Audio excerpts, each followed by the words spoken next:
Oh. Hello, happy Pride. I'm Justice G. Helen Whitener of the Washington State Supreme Court. It is an honor to speak with you at this year's City of Seattle flag raising. I'm the first Black female, the first Black LGBTQI, and the fourth immigrant Supreme Court Justice. I walk with multiple intersectional identities to include I have a disability. To say my experience is different than most would be an understatement. I am proud of who I am and what I have accomplished while being my authentic self. I'd like to share a poem I wrote with you as I write poetry. This one is titled, Me. How do you interact with someone like me? A Black, female, foreign, lesbian, with a disability? I see you, and you ignore me. Yet I've always seen you. But do you see me? And if so, what exactly is it that you see? I stand with you, and you seek me. Everything about our interaction says, know your place. I walk with you, and you walk around me. Follow me as if I cannot be trusted. Walk away from me in fear that I may hurt you. I speak up, and you silence me. Is it that you do not want to listen to what I have to say? Yet you take credit for my words after regurgitating my ideas as yours. How do you interact with someone like me? You do it respectfully. Respect all my differences, as you are here to engage with me, not to date me. Understand that the privilege of power and choice is yours.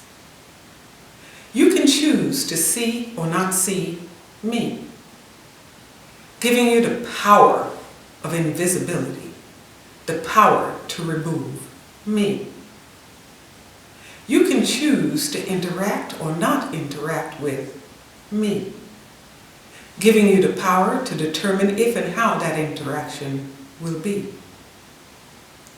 You can choose to combat your fear of me so that your hate does not overpower you, giving you the power to not harm me. How do you interact with someone like me? You can choose to see me, hear me, understand me, include me, and respect me. I was raised to stand up, stand out, and stand fast.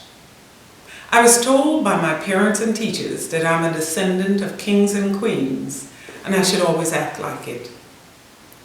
Many years ago, when I disclosed to my family my sexuality, I stopped spending an inordinate amount of time and energy trying to fit into this society's concept of beauty and strength, who I must love and how my family would look. The question I asked myself was, how do I rise? When from birth, society told me that I did not matter, that because of the color of my skin, that I was less than, not worthy of, or not equal to others. How do I rise when the very essence of my being is attacked? How do I fit in when I know I was born to stand out? Well, the choice I made many years ago was to be vocal, visible, and vigilant. To demand not only to be heard, but also to be seen and treated as an equal, as a human being. Even though society had a different plan in store for me, I must admit that I missed a memo.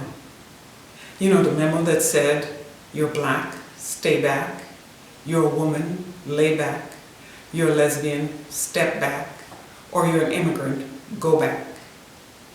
You see, society's plan for me was to be present, but I was not to be seen or heard.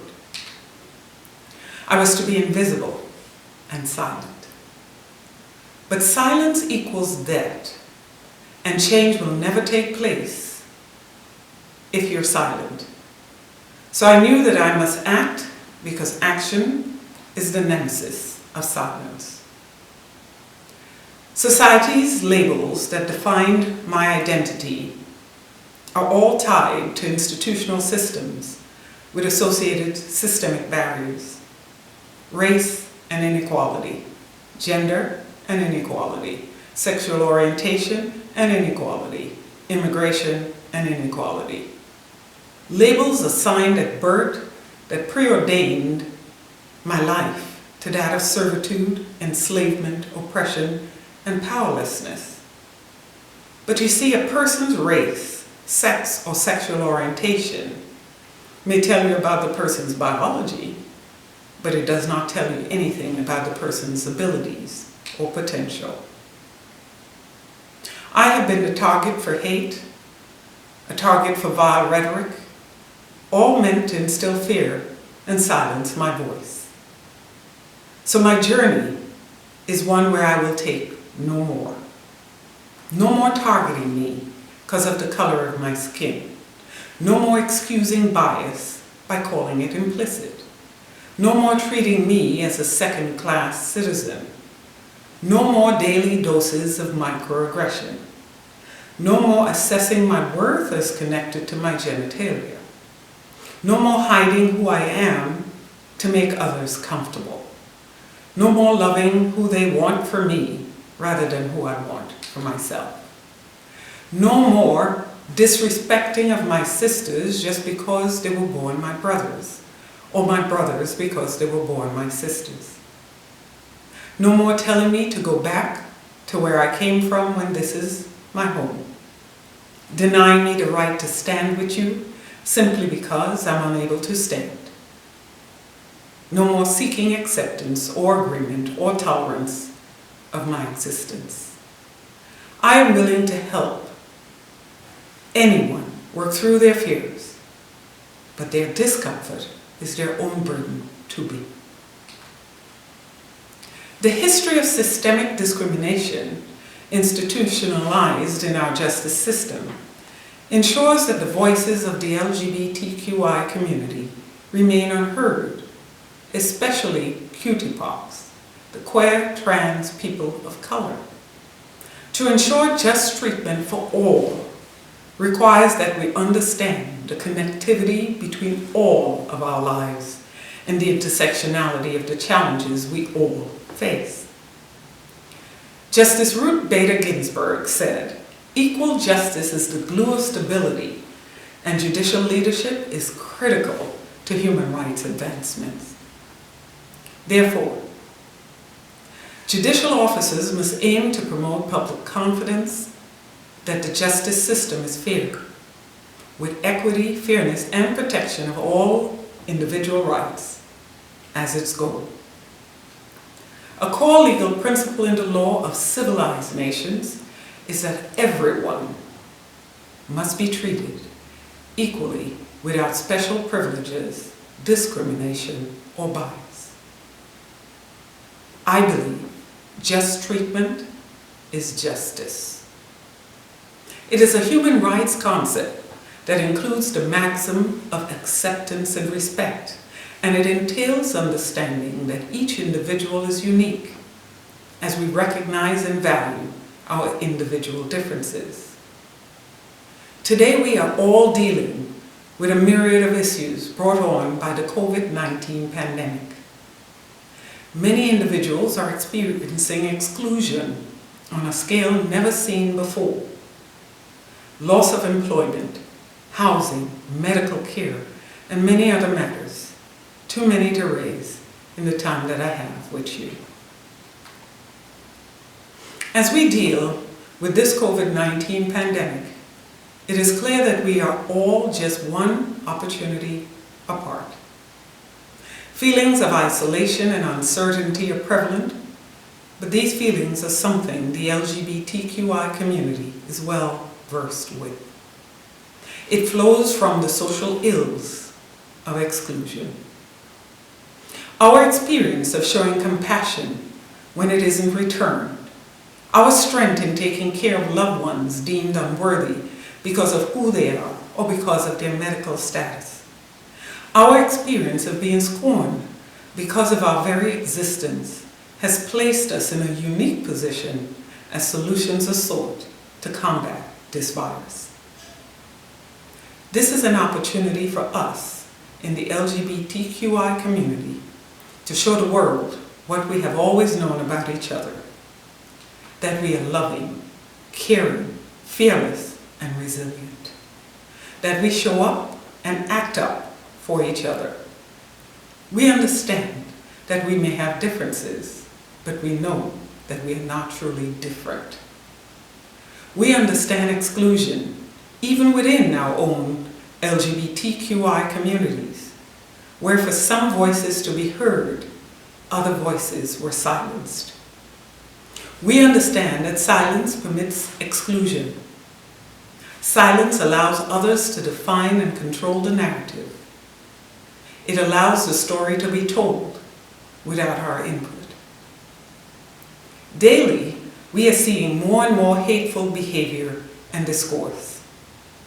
This new level of intolerance is and should not be acceptable, and we must work hard to ensure that it does not become our new normal.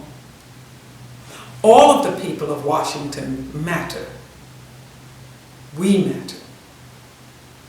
Let us unite in solidarity as we address our interrelated and sometimes distinctly different issues. Let us see our differences as a strength that brings us together and not a problem that separates us. Let us remove the irrationalities that foster discriminatory treatment, that blind us from seeing the value and worth in each other and blinds others from seeing the value and worth in us. It is unlikely that we will agree on everything, but that is not required for us to have access to just treatment.